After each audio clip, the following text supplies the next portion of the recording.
auspician este programa.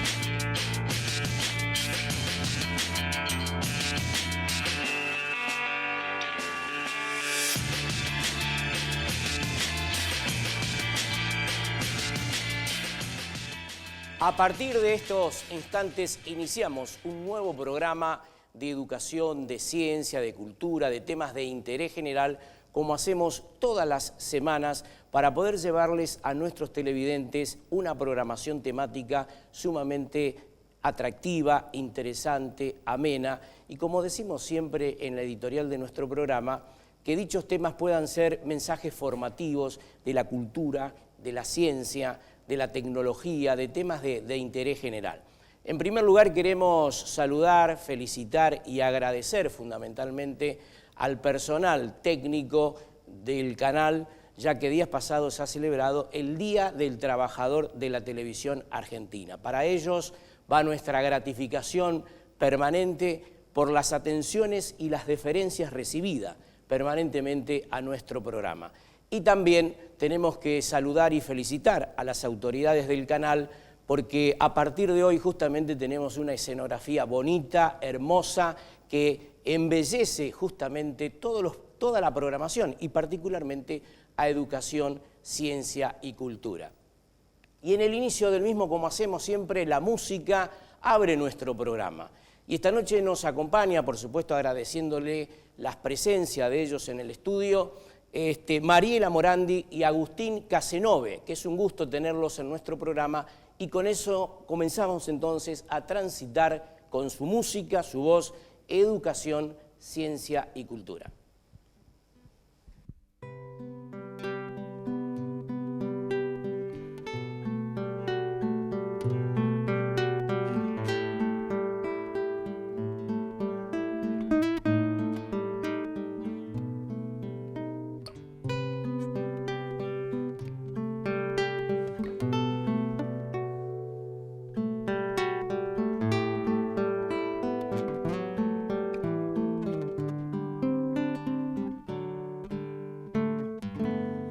Canto en el giro de aquel camino,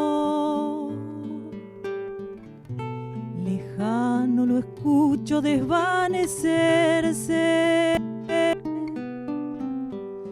misteriosa voz de montaña y río se agita en el alma y la estremece.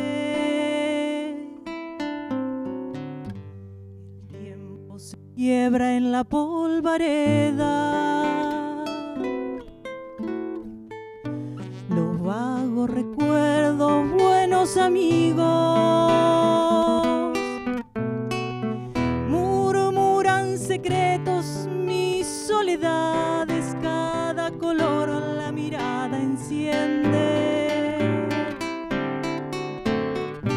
que siempre me encuentre con un deseo, la curva que lleva hacia aquellos lares, que siempre me encuentre con garra y diente, buscando tu paso en mis tempestades,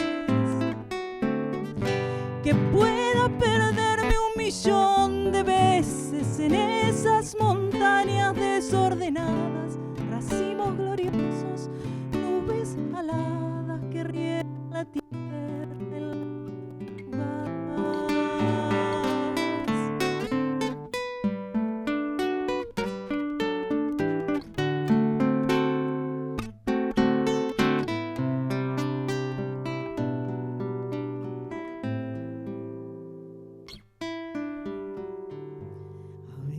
Compases o melodías,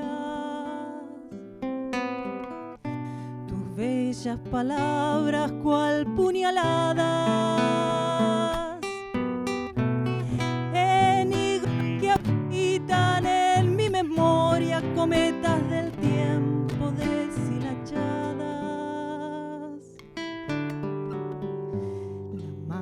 que guardan aquellos días de luces y sombras entreveradas. Se esparce en el viento cual letanía, se torna en promesas esperanzadas. Que siempre me encuentre con un deseo, la curva que lleva hacia aquellos lares. Que siempre me encuentre con garra y diente, buscando tu paso en mis tempestades. Que pueda perderme 1.000.000 de veces en esas montañas desordenadas, racimos gloriosos, nubes aladas que riegan la tierra en las madrugadas. Va el canto en el giro de aquel camino.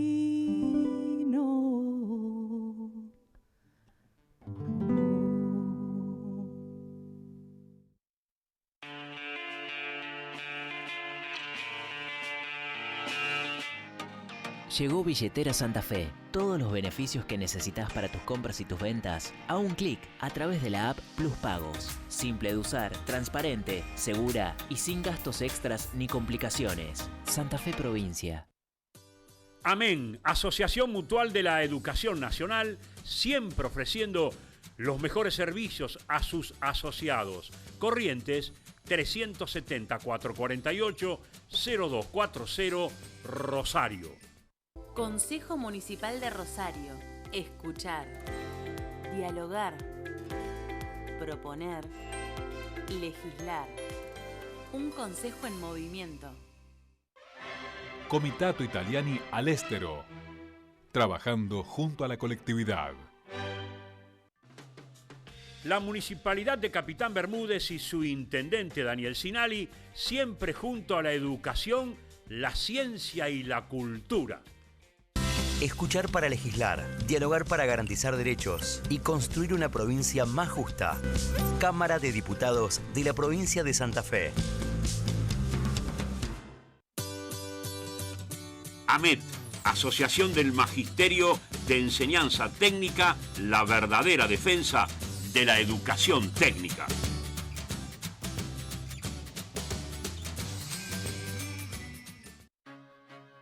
Adrián Villovich, presidente comunal de Luis Palacios, siempre acompañando la educación y la cultura de su pueblo. El gobierno de la provincia continúa su plan de vacunación ordenado por prioridades. Doy gracias a toda esta gente que hizo posible que lo vacunen a nosotros que somos de riesgo. Santa Fe Provincia. 6, 5, 4, 3, 2, 1, 15. Son solo 6 pasitos, 15. 6, 5, 4, 3, 2, 1, 15. Son solo 6 pasitos. A la suerte hay que ayudarla. Con el Kini estás a 6 pasos de tus sueños. ¿Qué esperás para cumplirlos? 6, 5, 4, 3, 2, 1, 15.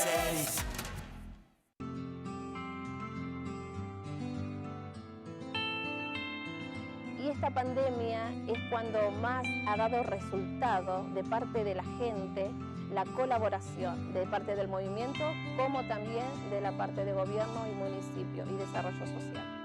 A ello que necesitan de nosotros.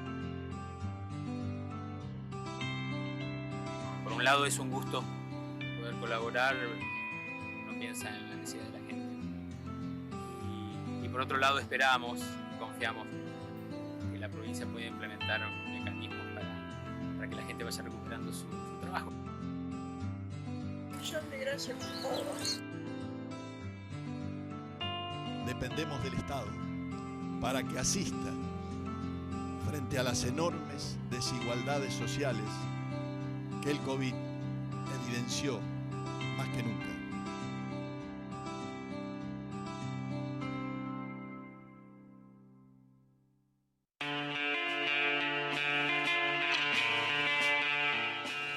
En este primer segmento nos acompaña Fernando Avendaño, licenciado en Ciencias de la Educación, profesor en Letras. ¿Qué tal, Fernando? ¿Cómo estás, Daniel? No, al contrario, gracias a vos por invitarme. Un gusto estar acá. En primer lugar, antes de ir a un tema tan importante como es la investigación educativa, en la cual te tiene involucrado en una temática que van a desarrollar muy prontamente, quería preguntarte, en estos momentos de pandemia, ¿cómo se analiza la cultura escrita fundamentalmente? Porque hemos ido tomando nuevas motivaciones a través de la virtualidad. Sí, claro que sí. Y en relación a esto, ¿cómo se analiza? ¿Cómo se ve la cultura escrita?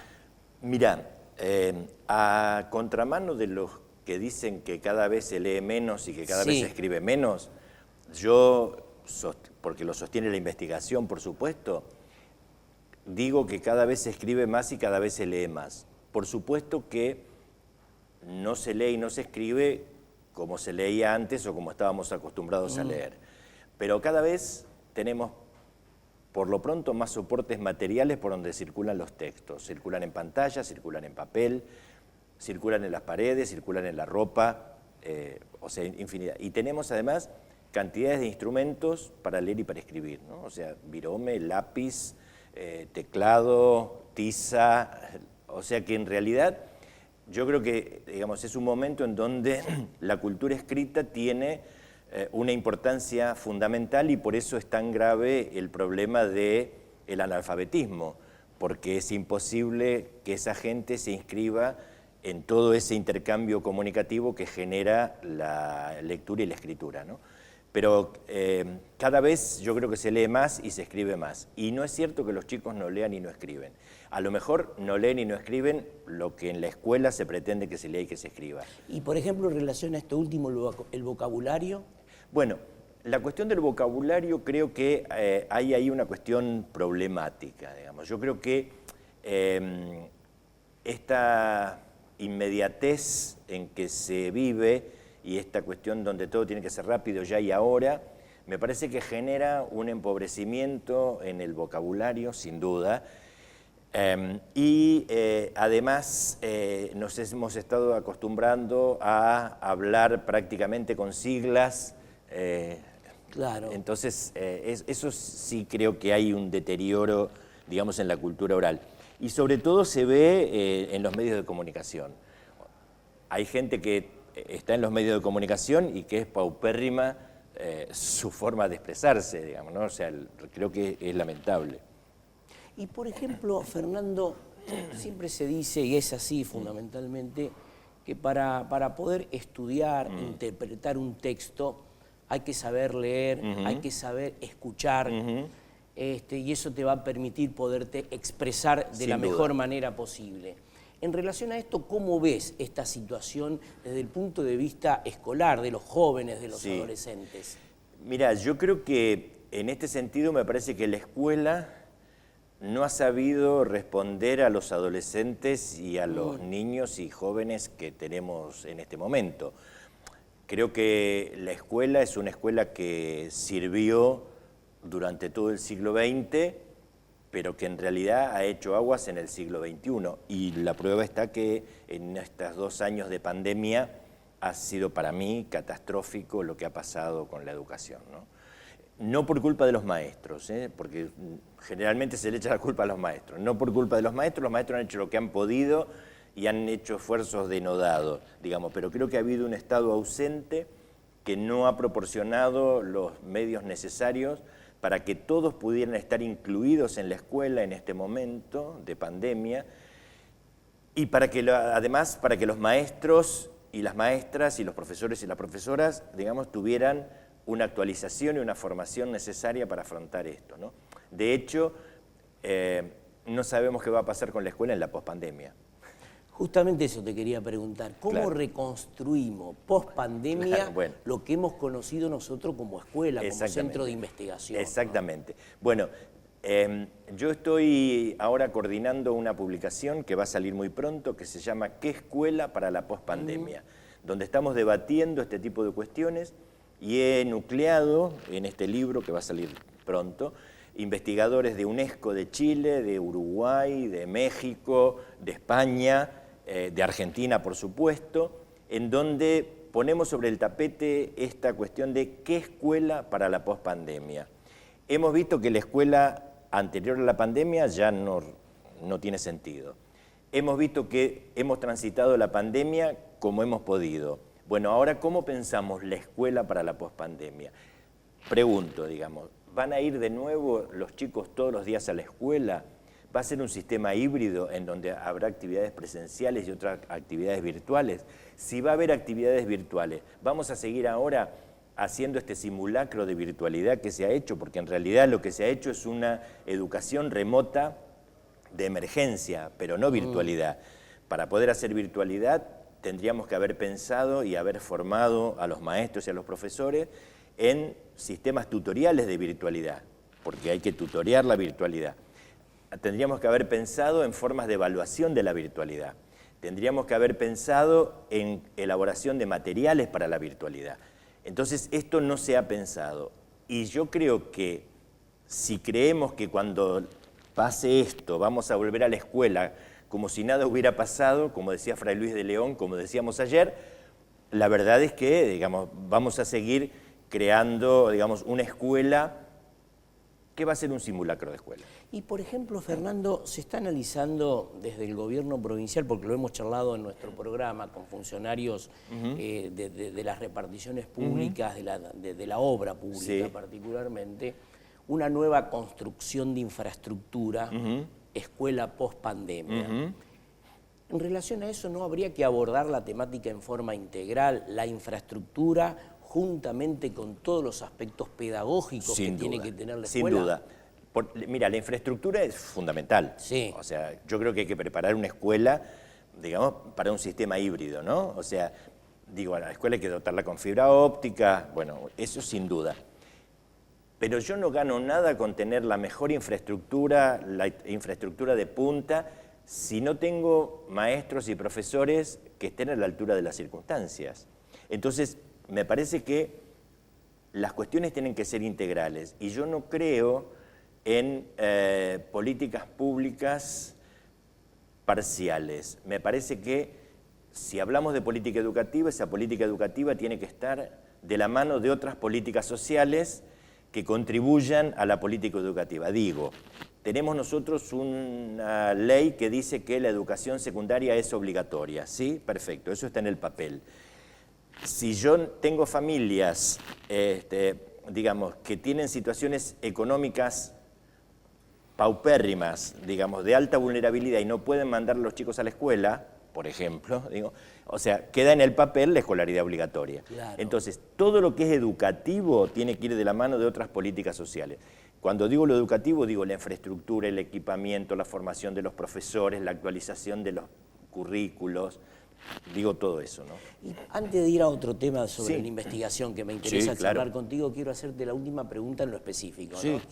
Desde el punto de vista emocional, los docentes han vivido también situaciones sumamente complejas, como lo hemos vivido todos. Inclusive con pérdidas directas de familiares, etcétera, etcétera. ¿Cómo reconstruimos justamente desde la emoción, que es un aspecto fundamental de la tarea educativa? ¿Cómo reconstruimos a ese docente para ponerlo nuevamente de pie? Bueno, a mi criterio, digamos, hay que pensar, digamos, en cómo reconstruimos lazo social. Yo creo que lo primero que hay que hacer cuando se vuelva a la escuela es reconstruir lazo social. Claro. Eso me parece que es fundamental. Es lazo social en donde todos tengamos la posibilidad de hablar de lo que nos pasó, de lo que sentimos, de cómo hemos vivido. Eso me parece fundamental. Y me parece también que habría que hacer una especie de acompañamiento, no digo terapia porque no es una cuestión de terapia, pero sí me parece que hay que hacer un acompañamiento, digamos, emocional para que la vuelta a la escuela sea una vuelta sin fisuras, digamos, no sea una vuelta sin costo emocional mayor que el que hemos padecido todos en este momento. Exacto. Fernando, están trabajando porque en el mes próximo ustedes llevar adelante, junto a una serie de panelistas muy importantes, un congreso sobre investigación educativa, un tema que nos parece realmente importante. En primer lugar, para explicarle a nuestros televidentes, cuando hablamos de investigación educativa, ¿en qué consiste justamente la investigación educativa? La investigación educativa consiste en analizar cuáles son las problemáticas que afectan el campo de la educación, ya sea en lo pedagógico, en lo político, en lo social, en lo económico, en lo administrativo, en lo curricular, en lo vincular, digamos, ¿sí? Cuáles son esas problemáticas y encontrar respuestas para esas problemáticas para luego poder proponer estrategias, digamos, de cambio si se encuentran situaciones deficitarias. En eso consiste la investigación educativa. Este congreso que vos mencionás es el primer congreso internacional de investigación educativa que hacemos junto con la Universidad Central del Ecuador. Vos sabés que yo dirijo un doctorado en educación que depende de la Universidad Nacional de Rosario, que tiene vinculaciones internacionales y tenemos estudiantes ecuatorianos, colombianos, chilenos, uruguayos, brasileños. Bueno, entonces con la Universidad Central del Ecuador estamos organizando este congreso que se desarrolla en el mes de septiembre y allí vamos a plantear cuál es el estado actual de la investigación educativa. ¿Cuál es el estatuto actual de la investigación educativa? ¿Qué es lo que se investiga? ¿Cómo se investiga? ¿Para qué se investiga? ¿Y qué es lo que falta investigar? Claro. ¿Cuáles son los nichos vacantes de la investigación? Esa es la idea. ¿Y habrá muchos nichos aún todavía por descubrir sí, mira, en el campo de la educación? Sin duda. Por ejemplo, te digo, algo que en nuestro país es prácticamente inexistente en cuanto a investigación es la idea del financiamiento educativo. No hay investigación sobre financiamiento educativo, por ejemplo. Claro. Es escasísima la información que hay. Y son tan pocos los especialistas que cuando se forma un especialista se va afuera. Una investigadora, gran amiga mía, Paula Raskin, que es una especialista formada en Estados Unidos en investigación educativa, que daba justamente en el doctorado que yo dirijo ese seminario de investigación educativa, se ha ido a vivir a París porque la llamó UNESCO, por ejemplo. Claro, bueno, ahora digo, hay que pensar quién va a dar ese seminario porque no hay en la República Argentina mucha gente que tenga alta calificación para trabajar esa temática. Ese es un nicho vacante, por ejemplo. Exacto. El otro nicho vacante en la investigación es la imposibilidad de acceso a la estadística educativa. Parecen que las estadísticas educativas parece que fueran ocultas, es decir, parece que, digamos, fueran propiedad privada de los organismos, es decir, no se consigue, uno quiere saber, bueno, a ver, índice de deserción y desgranamiento escolar, bueno, hay que hacer una serie de vericuetos para alcanzar todo eso, que eso debería ser información pública, que uno quiere saber, digamos, por ejemplo, formación actual de los profesores y de los, bueno, no existe ese dato estadístico que en los organismos oficiales lo tienen, por supuesto. Bueno, no existe libre acceso a eso. Y eso es un obstáculo para la investigación educativa. Y claro. Y muy grande. Y sí. Porque cada vez que uno tiene que hacer una estadística, tiene que empezar a reconstruir el dato. Digamos, el dato que en alguna información está. Claro, claro. Fernando, gracias por haber estado con nosotros en nuestro programa. Favor, después del Congreso vamos a seguir hablando para ver, seguimos. En realidad lo importante es evaluar qué impacto tendría justamente el proceso investigativo de la educación. Bueno, mira, te cuento, si tengo tiempo te lo cuento. Yo pertenezco a la Sociedad Argentina de Investigaciones en Educación, soy miembro de la comisión directiva.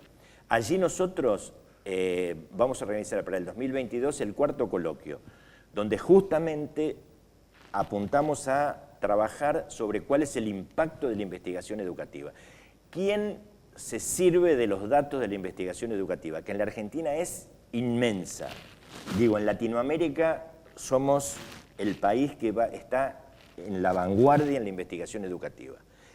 Y es una lástima que los organismos oficiales que tienen que decidir políticas públicas no acudan no se basan sobre eso. Exactamente. Exacto. Fernando, gracias por haber estado. Al contrario, gracias a vos, Daniel. Muy amable. Nosotros vamos a una pausa y salimos con educación, ciencia y cultura.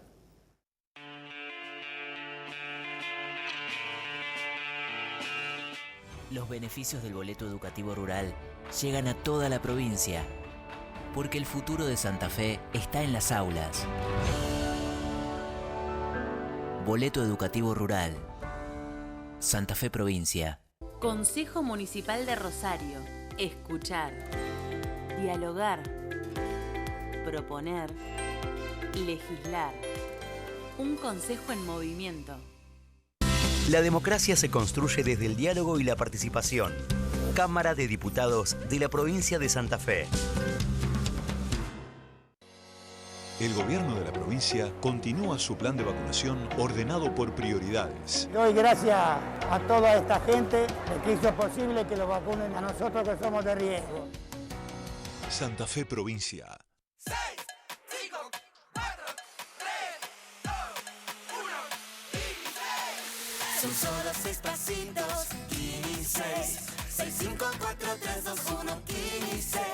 Son solo 6 pasitos. A la suerte hay que ayudarla. Con el Kini estás a 6 pasos de tus sueños. ¿Qué esperás para cumplirlos? 6, 5, 4, 3, 2, 1, 15.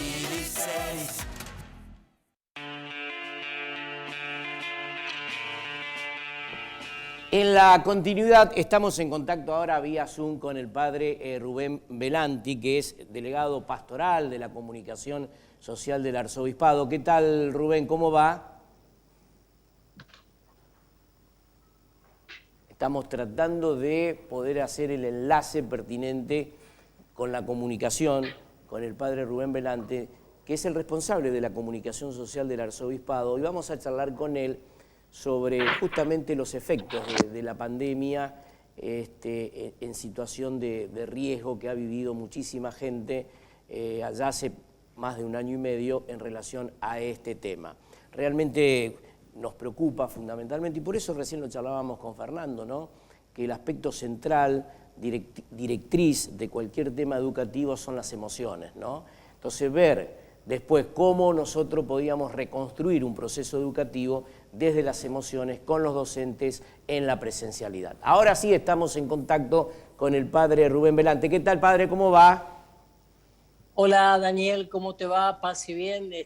No teníamos audio recién, pero ahora felizmente estamos ya comunicados. ¿Cómo estás? Bueno, evidentemente la comunicación ha jugado un rol preponderante ante esta situación de pandemia que ha vivido el mundo, ¿no? Se ha tenido que modificar sustancialmente muchas cuestiones importantes de la comunicación. La virtualidad ha sido un eje directriz de todo trabajo y en este caso sacerdotal, Rubén. Claro, si bien es cierto que la comunicación es mucho más amplio que lo que pueden ser las redes sociales, sin embargo, ante esta situación de aislamiento, de cerrazón, bueno, las redes sociales han jugado un papel preponderante a la hora de no solamente comunicar, elementos, recursos educativos, pedagógicos, sino también a la hora de poder comunicar a las personas en sus angustias, impotencias, dolores, tristezas. Y bueno, y descubrimos, aún los más escépticos descubrieron que ya no es que podemos o no podemos usar las redes sociales. Descubrieron que estamos habitando el mundo digital. Y no se puede dejar de habitar el mundo digital si uno quiere prestar un servicio a este mundo concreto en el cual vivimos. ¿Me explico? Exacto. Entonces, ahí está el punto fundamental. Que ya no es una opción, que si me gusta, que si no me gusta, sino que si queremos habitar este mundo digital, tenemos que prestar un servicio grande a la humanidad, y es justamente que habitamos en un lenguaje y en un mundo que es digital.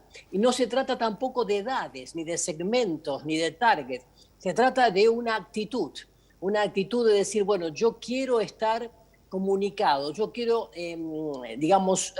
construir un puente y derribar un muro para encontrarme con el otro y con los otros. Aquí no se trata tampoco de saber demasiado de tecnología, porque no es el punto la tecnología, sino la capacidad de tener algo que comunicar. Porque si fuera únicamente la parte tecnológica, hay muchos países que están avanzadísimos, sin embargo no tienen a veces qué comunicar.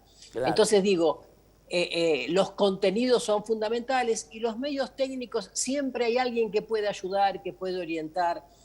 Nosotros que somos de una generación que no nació con la computadora ni con el celular, yo conocí la computadora cuando estaba estudiando en Italia y tenía 33 años, fue la primera computadora y estábamos en los inicios, año 1992.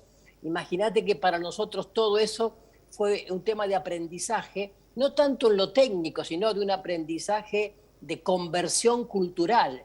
Esta conversión cultural que ahora se aceleró y que cada vez es más fuerte, porque estamos en un proceso constante de conversión cultural, en donde los medios, o digamos así, las redes, tienen un papel primordial e importante en el cambio de actitudes, de criterios, de paradigmas, de modelos, de manera a veces frenética y que a veces nos hacen pensar hacia dónde vamos, ¿no?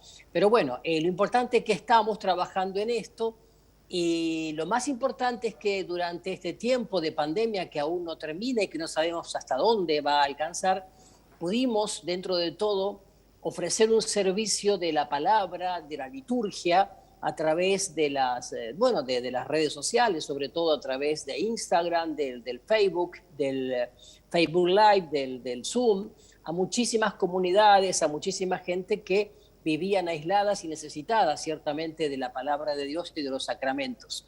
Mucho se puede decir sobre esto, ¿no? Exacto.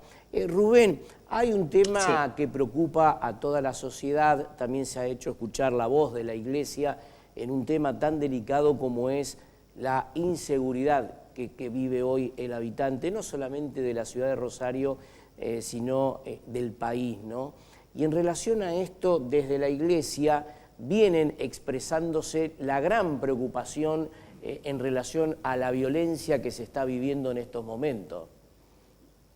Sí, la inseguridad es un hecho cultural, Daniel, porque no se trata solamente de un hecho de pobreza sociológica. En otros momentos de la historia de la humanidad, incluso del siglo XX, hubieron pobrezas sociológicas mucho más fuertes. Nuestros abuelos y bisabuelos inmigrantes dan testimonio de ello.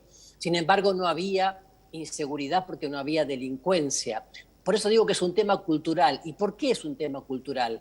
Porque se trata de una depreciación de los valores y de la persona humana, ya descartada a la más supina de las potencias, por decirlo así.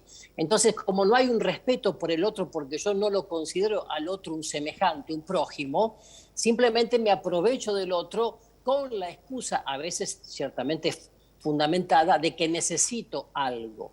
Eso, junto a una aceleración de la sociedad de consumo, que a través de las redes sociales muestran constantemente cuántas cosas no necesito, pero que crean en las generaciones, sobre todo más jóvenes, esta cosa de yo quiero eso que tienen los demás y por eso me voy a apropiar como sea de eso mismo. Además, la pérdida de la cultura del esfuerzo, de la cultura del trabajo, de la cultura del sacrificio, en el buen sentido de la palabra, también van unidos a esto. O sea, lo quiero ya y lo quiero rápido y no me importa cómo.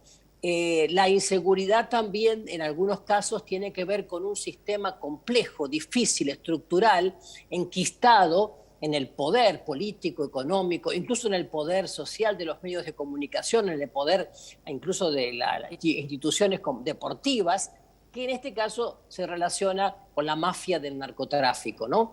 Como pasó en su momento y sigue pasando de alguna manera en Colombia, sobre todo en Medellín, como pasa actualmente en México y en otros países, la inseguridad y la violencia tiene como común denominador esto nuevo entre comillas, pero que se ha dado muy fuertemente en las últimas décadas del narcotráfico y que ha encontrado en Rosario un caldo de cultivo, yo diría, desproporcionado, ¿no? De tal manera que no sabemos hacia dónde va nuestra ciudad en este tema de la inseguridad. La Iglesia, sobre todo en esos curas que están en esos barrios y que están viviendo allí y todos los días tienen que recibir de parte de las comunidades la angustia, la inquietud de ver a sus hijos o nietos muchas veces heridos, baleados o asesinados, y decir, este pibe era exalumno del colegio parroquial, ese colegio parroquial que levantamos con tanto esfuerzo, y no supimos, no pudimos, o quizás a veces no quisimos a ese chico orientarlo bien.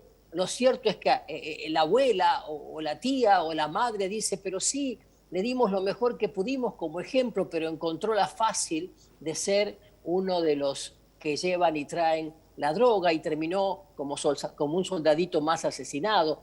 Entonces eso provoca realmente mucha inquietud, porque lo que se puede hacer es una gota en el océano, acompañar los procesos de recuperación de adictos, que vos sabés, Daniel, que es un proceso difícil, además de extenso en el tiempo, es un proceso difícil, porque cuando la persona está descompuesta en su parte neurológica, volitiva, afectiva, emotiva, es muy difícil recuperarla. No digo que sea imposible, porque está, además de intoxicada en su parte fisiológica, está totalmente intoxicada y anulada en su personalidad, en su yo más íntimo. Entonces se trata de un proceso que no termina, que tiene que vivir en una comunidad por años, y no digo un año, Yo me acuerdo cuando trabajaba en la comunidad Cenáculo, aquí cerca de Luján, y me decían de 5, 7, 8 años, y cuando se sentían recuperados, que se querían quedar a vivir en la comunidad, trabajando fuera, yendo y viniendo, porque se daban cuenta que ante cualquier situación podía volver a caer. Entonces hay, en lo que se llama la pastoral de los barrios vulnerables, que así se llama aquí en esta arquidiócesis de Rosario, barrios vulnerables, hay una pastoral de acompañamiento de situaciones en donde vemos que hay familias que tienen a hijos o nietos en una situación vulnerable en cuanto a la exposición que tienen con estos grandes entramados del narcotráfico mafioso. Así es. Ahora, ¿qué se puede hacer? Bien, lo que se está haciendo es acompañar. Y bueno, desde la comunidad Hogar Padre Misericordioso hay más o menos unos 15 centros de día y en algunos casos centros completos, día y noche, de recuperación de adictos con la terapia espiritual, la terapia psicológica y la terapia de inserción laboral a través de los numerosos talleres que se dan en la parroquia o la capilla Buen Pastor, la ex cárcel del Buen Pastor, que ahora es un gran centro que se llama, bueno, Hogar Padre Misericordioso, pero que está allí, ¿no? Así es. Rubén, ha sido muy amable Sí. por compartir estos minutitos con nuestro programa, Bueno, un gusto, Daniel, un gusto. Espero que la próxima pueda ir personalmente. Lo esperamos acá en el estudio para seguir profundizando estas temáticas tan importantes, Cómo no, muchas gracias. Que Dios te bendiga. Un abrazo. Saludos. Nosotros vamos a la pausa y luego seguimos en Educación, Ciencia y Cultura.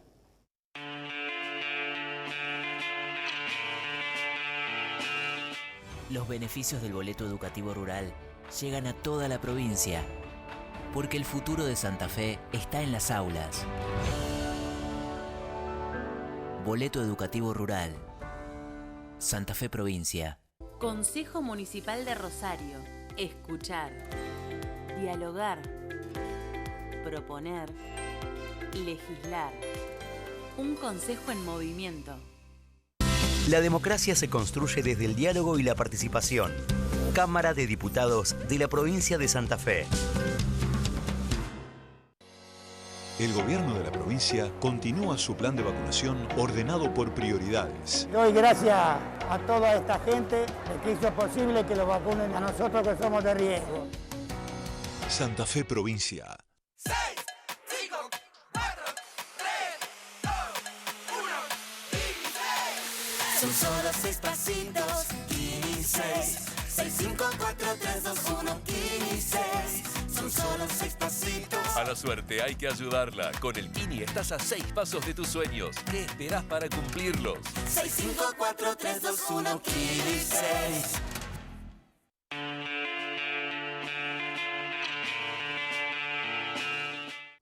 Seguimos entonces y nos acompaña el presidente de una organización que viene trabajando hace mucho tiempo y muy bien, por supuesto, que son una organización de la ciudad que ya tiene trascendencia no solamente provincial, sino también nacional, como es Si nos reímos todos, nos reímos todos, ¿no es así? Nos reímos todos. ¿Qué tal, Aristides? ¿Cómo va, Álvarez? Bien, un gusto en el programa. Gracias, igualmente. Bueno, contigo hemos charlado en varias oportunidades de algunas temáticas que preocupan y mucho en relación al tema del acoso, al tema del grooming, el tema de la violencia. En relación a estos temas y en función a esta pandemia que se viene dando, estas temáticas se han profundizado, ¿los sigue preocupando mucho a ustedes en relación a esto? Se han profundizado y mucho, y es una consecuencia lógica del mayor uso de Internet. El consumo de Internet en Argentina aumentó el 500%, y eso trae aparejado que los chicos se expongan más, también los adultos, porque estamos teniendo muchos casos de ciberacoso en adultos, de estafas. Claro. Y bueno, con los chicos también. Con los chicos nos preocupa más, por supuesto, porque son más vulnerables. Ahí la La amenaza que ellos tienen es de los adultos que se hacen pasar por pares, un delito que se conoce como grooming y que ocasiona un daño moral, psicológico tremendo al niño, a la niña y al entorno familiar. Porque Aristide, en realidad las emociones ante estas situaciones están alteradas. Todas. Esto también perjudica. Nos va a llevar años darnos cuenta del daño que ocasionó esta pandemia a nivel mundial. Y los chicos creo que son uno de los que más han sufrido el aislamiento, la imposibilidad de ir a la escuela, al club, de salir a la calle, de estar con sus pares. Creo que ellos son los que más han sufrido y muchas veces no lo pueden manifestar, no saben cómo hacerlo, no encuentran los canales de diálogos necesarios en su familia. El hecho de no ir a la escuela imposibilitaba al no tener presencialidad, claro. Que les cuenten esto a los docentes, ellos confían mucho en la seño, en el profe, en la portera de la escuela, en los asistentes escolares que tienen un rol fantástico. Así que, bueno, nosotros hemos tenido muchísimas consultas de toda Latinoamérica sobre temas relacionados al ciberacoso, a la sextorsión, que es un delito nuevo. ¿Y cómo se trabaja desde el domicilio particular, desde la casa, siendo padre y con los hijos en relación a esta temática? La mejor receta es generar un diálogo de confianza, para que ellos sean capaces de contarte si están en riesgo, y que no teman la reprimenda, que no teman el reto, o que no teman, peor aún, que no lo escuches. Y por ejemplo, los chicos pasan mucho tiempo con la Play.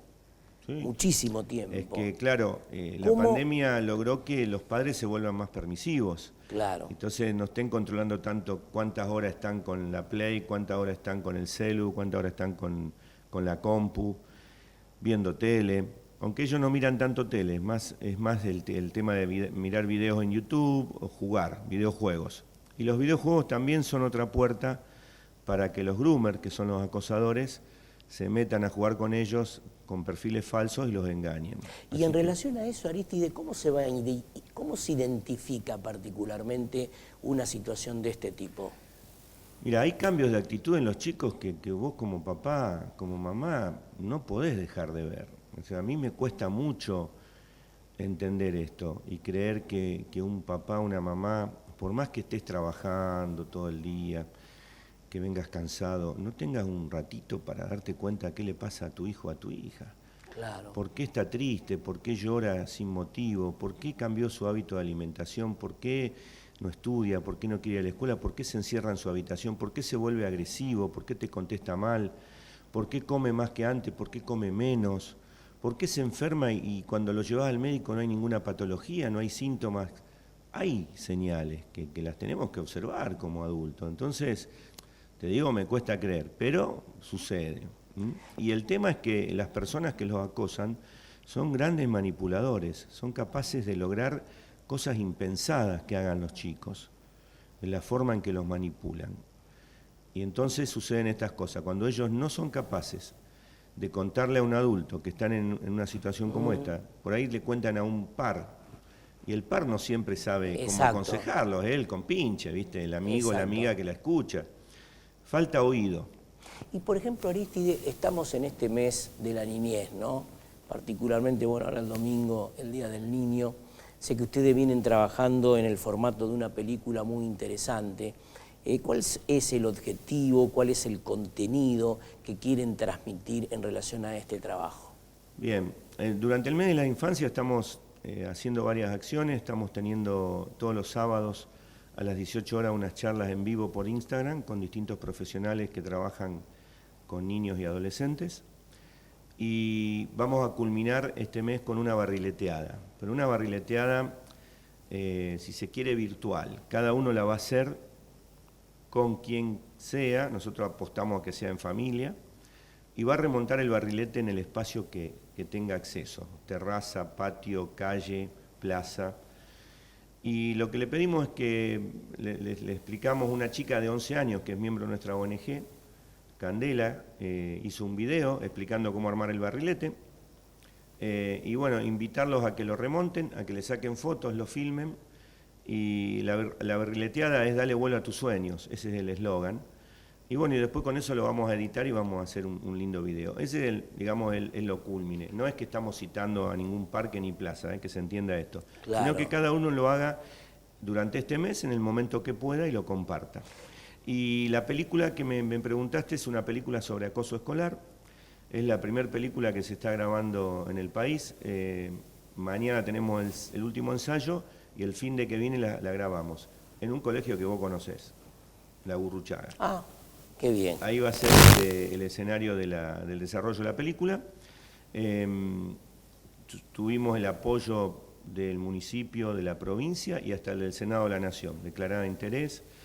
Y si Dios quiere, a fin de año la tenemos lista para llevarla a todas las escuelas de la provincia y del país. Esto seguramente va a dejar un mensaje muy formativo. Es un largometraje, Daniel, no es un documental, es una ficción con actores. Y bueno, donde se desarrollan escenas de la vida cotidiana de la escuela que tengan que ver con el acoso. Y es una película que va a invitar a reflexionar, que va a interpelar a muchos actores de la vida escolar. Aclaramos que el acoso no es solo en las escuelas, donde más se visibiliza quizás en la escuela, pero ocurre también en un club, ocurre en la calle, en el trabajo, que tiene otro nombre. Pero cuando hablamos de bullying, hablamos de acoso entre pares, entre niños y adolescentes. Pero también hay acoso en otros lugares, ¿no? Claro, claro. Aristi, quiero preguntarte lo siguiente. Ha crecido en los últimos tiempos la violencia, ¿no? Sí. De todo tipo y particularmente, por ejemplo, la violencia de género en la Argentina crece en forma exponencial y permanente. Lamentablemente sí. ¿Este común denominador de la violencia también tiene una injerencia directa a estas temáticas que ustedes vienen abordando, no? Por supuesto. Nosotros siempre preferimos hablar no de violencia escolar, sino de violencia social. Y claro que infiere, porque respondemos, la sociedad se ha vuelto más violenta, responde violentamente a cualquier situación que lo angustie o que lo provoque. Se ha perdido la posibilidad del diálogo, se recurre directamente a la violencia.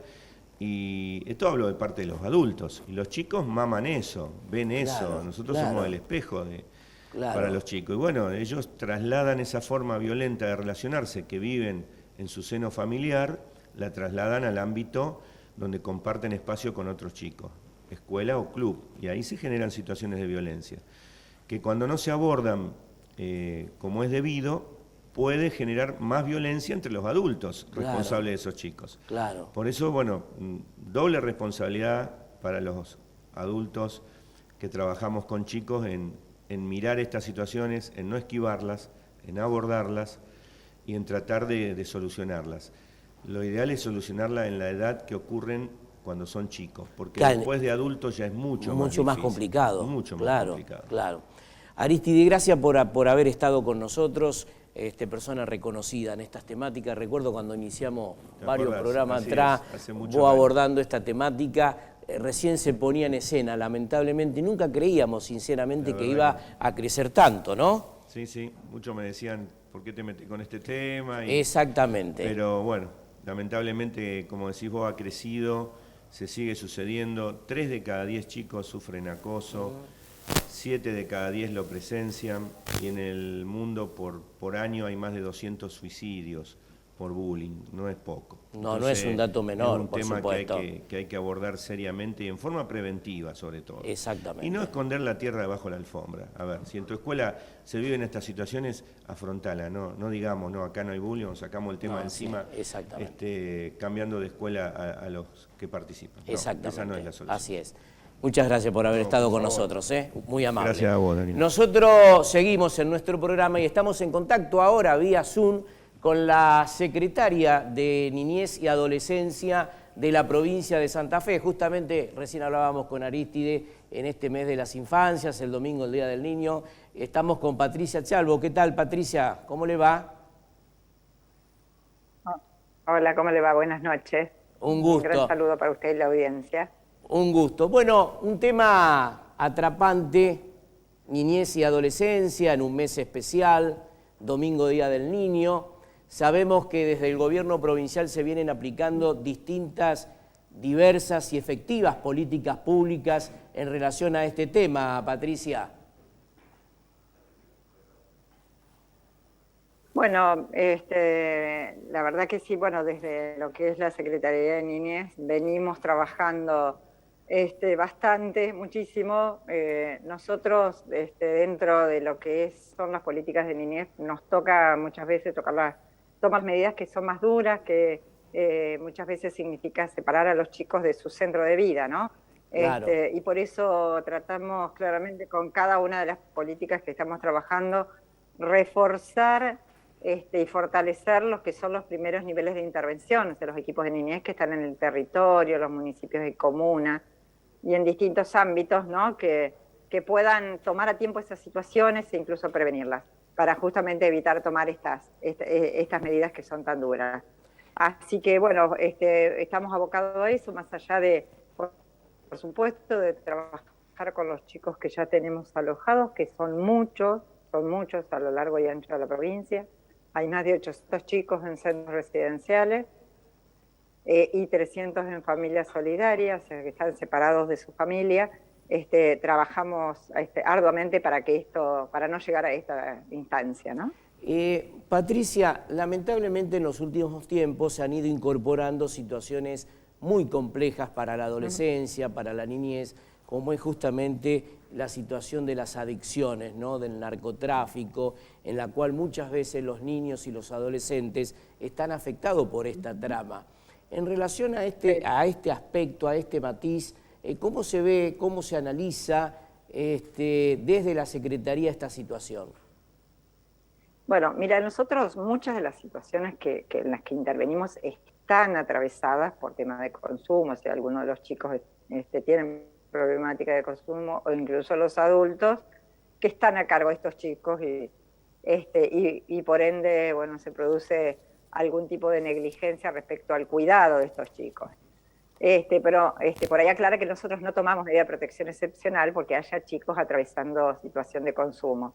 Para que nosotros tomemos ese tipo de medidas, tiene que haber, digamos, abuso, maltrato o negligencia, lo que se conoce como, digamos, descuidos, ¿no? Los chicos descuidados. Pero bueno, por eso digo, las situaciones están a veces atravesadas, lo cual dificulta más, porque claramente afecta, ¿no? La salud mental tanto de los chicos como de los adultos que tienen que cuidar a estos niños. Digamos, en los últimos años es un elemento, digamos, ha venido a agravar las situaciones, ¿no? Por las que tenemos que intervenir.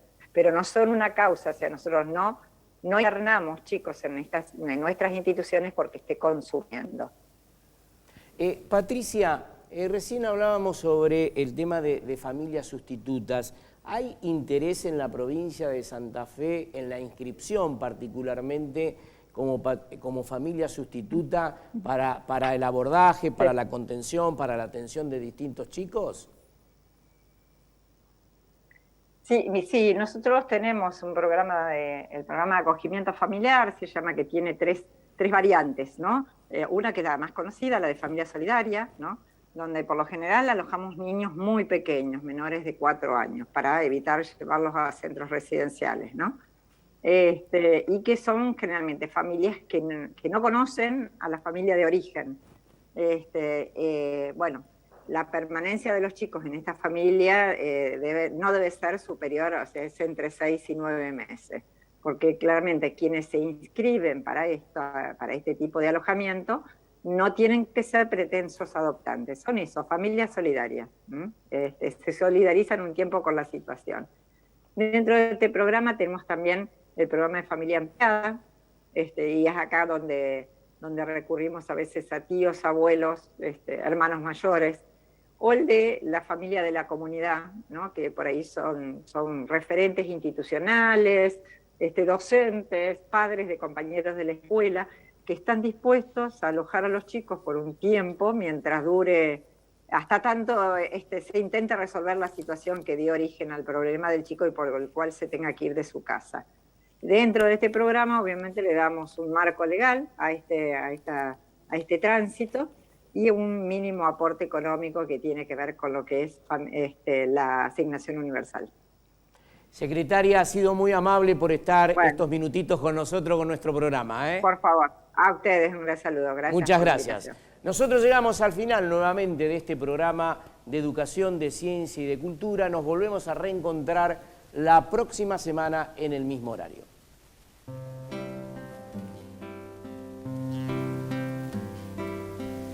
Andando voy para el norte, cantando coplas estoy, y llevo en la piel una herida, herida de origen que no se cerró.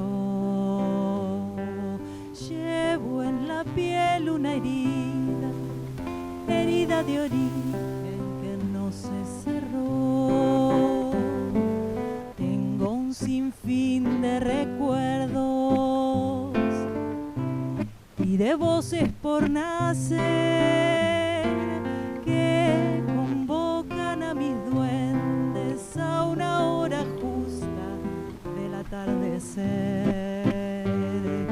que convocan a mis duendes a una hora justa del atardecer.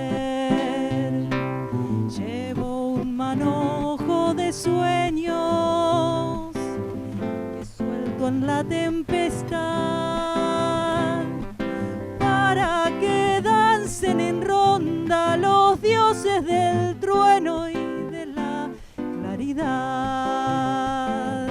para que dancen en ronda los dioses del trueno y de la claridad. A veces siento el silencio susurrándome quién soy.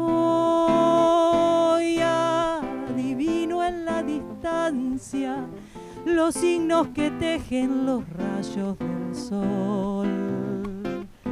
Y adivino en la distancia los signos que tejen los rayos del sol. Cantando vuelvo del norte, andando coplas estoy, sigo agitando en los parches un latido eterno sanando en mi voz. Sigo agitando en los parches un latido eterno sanando en mi voz.